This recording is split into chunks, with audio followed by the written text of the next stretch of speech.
Todo mundo bonito? Então tá bom. Gente, sempre que eu estou pregando aqui, eu procuro exercitar a minha imaginação, pensando que Jesus sempre está ao meu lado. Mas hoje está um pouquinho materializado, né? Porque Ele foi Jesus. Então, graças a Deus por isso, né? Que cantata linda, né? Músicas lindas, o teatro lindo, todo mundo que participou, né, Patita? Tá de parabéns, né? Todo mundo.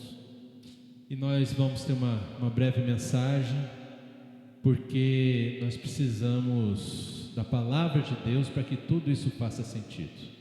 Vamos ler o texto que vai aparecer aí na tela para você. O texto de Isaías, capítulo 9, do 1 ao 7, ok?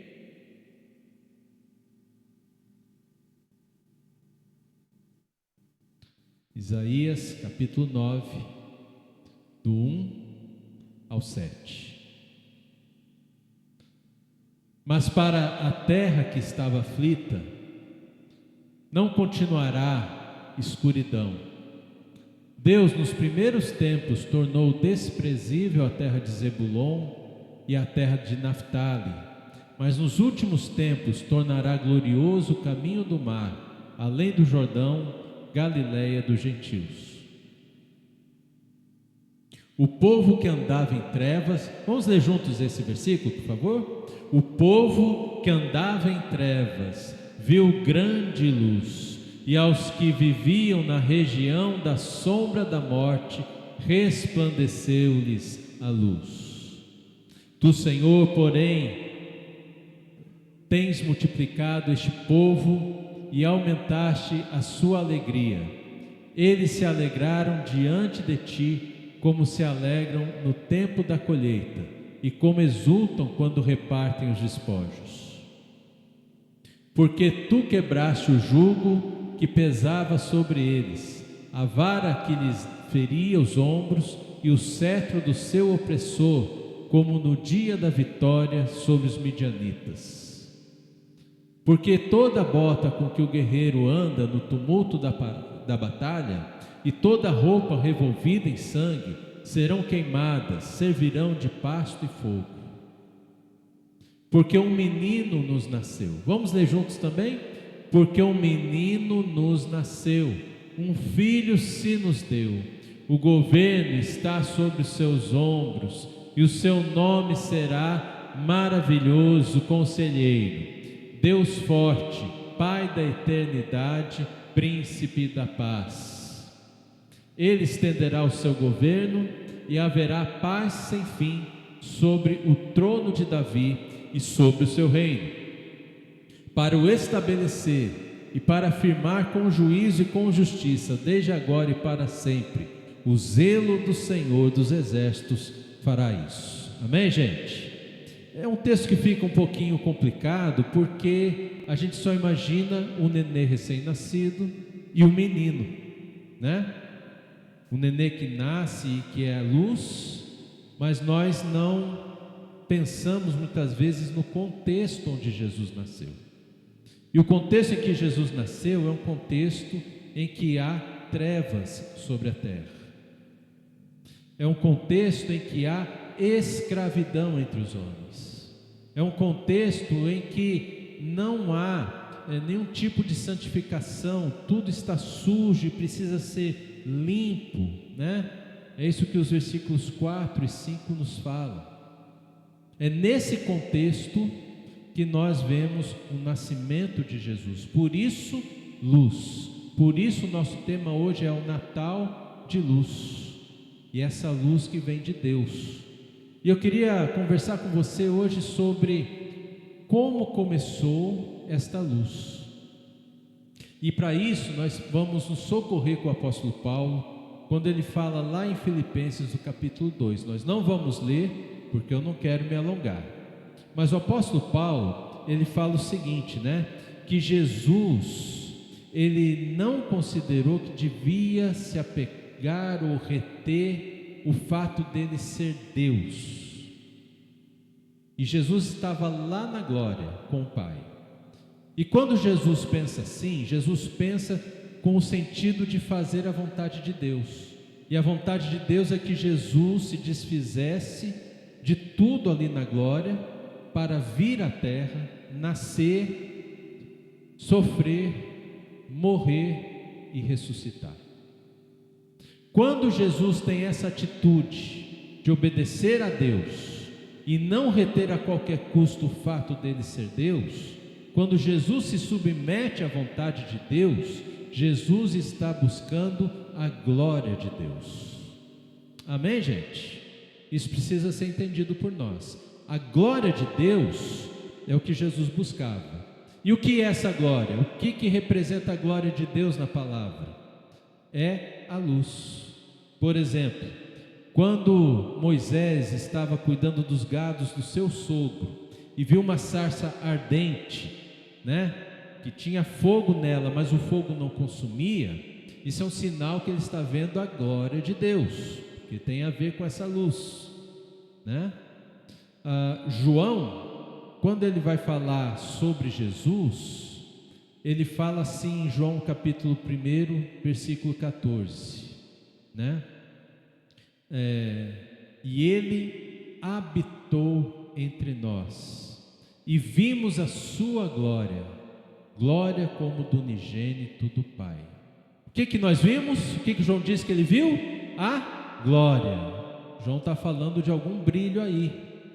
Vimos a glória, Vimos a glória. Quando João fala que Jesus habitou entre nós, observe esse termo, habitar. Ele é muito importante na vida cristã. Ele é muito importante para todo o cristianismo de todos os tempos. Habitar tem a ver lá com o Êxodo. Quando o povo estava lá atrás no Êxodo, quando o povo estava já no deserto, quando o povo tinha recém saído do Egito e ido para o deserto, lá atrás, quando eles faziam acampamento no deserto, todas as tribos ficavam em volta de uma tenda chamada tabernáculo. Nesse tabernáculo estava a presença de Deus. E quando tudo estava parado, a glória de Deus brilhava nessa tenda. Deus habitava naquela tenda. E quando João diz que Jesus habitou entre nós e vimos a sua glória, João está dizendo o seguinte: quando Jesus nasceu e durante toda a sua vida, todo o ministério, vimos a sua luz sendo a glória de Deus sobre a sua vida. Deus está conosco. Por isso o nome Emanuel. Deus está conosco, irmãos, vamos olhar para o nascimento de Jesus. Nós vimos aqui na peça, tinha o pastorzinho André, não é? Pastorzinho André, eu não sabia que o nome do pastor era André, mas então é pastorzinho André, E aí o que aconteceu com o pastor André? Veio um anjo. E esse anjo brilhava, não brilhava, gente? Sim ou não? O texto bíblico diz que ele brilhava, sabe com quê? Com a glória de Deus. A glória de Deus. E quando vieram os outros anjos louvando a Deus, todos estavam brilhando com a glória de Deus. Olha, o nascimento de Jesus tem o brilho da glória de Deus.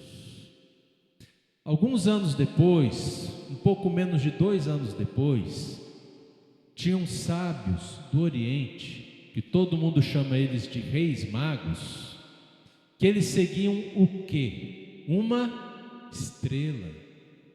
O que faz a estrela, gente? A estrela brilha, é uma luz, E eles seguiram aquela estrela, e aquela estrela era um GPS dos céus, que mostrava a localização exata do Salvador do mundo, Jesus, brilhando a glória de Deus. Meus irmãos, a glória de Deus é algo que brilha, porque Deus está presente. Você sabia que Deus está presente aqui neste lugar hoje? Você sabia que você está aqui porque Deus quis brilhar a glória dele, para que você visse a glória dele essa noite? Ele está aqui. Ele nos chamou para que a sua glória fosse vista em nossas vidas, por meio desse culto que oferecemos para ele. É um culto que dedicamos a ele. Não é um culto para que você assista, é um culto para que Deus seja glorificado e na glória de Deus haja brilho de Jesus em todos nós. É isso que está acontecendo aqui essa noite. E quando nós recebemos Jesus como nosso Senhor e Salvador, sabe o que nós recebemos? Nós recebemos o Espírito Santo, que é Deus habitando em nós. Assim como Deus estava naquele tabernáculo, enchendo aquele tabernáculo da sua glória, assim como o nascimento de Jesus foi todo feito de glória, todo o ministério de Jesus houve essa glória brilhante de Deus. Assim, quando nós recebemos Jesus como nosso Senhor e Salvador, recebemos o Espírito Santo para que Ele brilhe em nós a glória de Deus. E todos os dias da nossa vida precisa ter esse sentido do Natal de luz. Todos os dias, eu e você precisamos deixar brilhar em nós essa luz de Jesus, porque essa luz de Jesus, ela é uma manifestação da glória de Deus nas nossas vidas. Amém, gente? Você sabia que se manifesta na sua vida a glória de Deus? As pessoas têm visto essa glória de Deus na sua vida? Quando você chega lá no teu trabalho, no teu ambiente, como as pessoas se referem a você? Se você é alguém que é habitado pelo Espírito Santo, e se você tem essa glória de Deus, as pessoas vão pensar algo assim a teu respeito: nossa, graças a Deus aquela pessoa chegou. O ambiente estava muito carregado, estava muito tenso, mas agora chegou alguém de Deus aqui neste lugar. Agora o trabalho vai fluir como nunca. É assim na sua casa? Ou quando você chega na sua casa é só reclamação, só tensão, né? Não, na sua casa tem que ser um lugar de paz, porque na sua casa deve reinar a glória de Deus. Deus quer que a luz dele brilhe em você cada dia, e você seja um desses brilhos do Natal. Só que não apenas no Natal, durante todos os dias da sua vida. E isso é uma glória de Deus e uma graça que Deus nos concede. Você já pensou a sua vida ser motivo das pessoas glorificarem a Deus? Porque é assim que nós temos que ser, um motivo para as pessoas glorificarem a Deus. E eu tenho certeza que você tem buscado na sua vida ser esse motivo. Ser esse motivo assim de todo mundo falar de Deus porque você está no ambiente. Amém, gente? E tem que ser assim mesmo conosco. Porque se não for assim, isso é um mau sinal. Sinal que vivemos para nós mesmos, mas não vivemos para Deus. Mas hoje é Natal. Hoje eu quero convidar você a orar, colocar a sua vida diante do Senhor e renovar um voto de Natal. Não sei se você já fez algum voto de Natal. Se você já fez, você vai renovar. Se você nunca fez, você vai fazer o teu primeiro voto de Natal. E o voto é o seguinte: Senhor, que a minha vida seja cheia da sua glória, para a vida de todas as pessoas com quem eu convivo. Vamos fazer esse voto todos juntos? Amém? Você gostaria de fazer esse voto? Amém? Você acha que abençoaria a sua casa? Você acha que abençoaria o seu lar? As pessoas que você ama? As pessoas com quem você convive? O seu ambiente de trabalho? O trânsito de Goiânia, né? Eu sei que ninguém aqui xinga ninguém no trânsito, né? Mas a gente vai abençoar mais ainda, né, gente? Gente?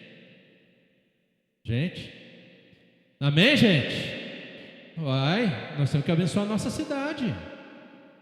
Podemos ter bênção só aqui dentro? Não, toda a cidade tem que ser abençoada, porque a glória de Deus está sobre nós.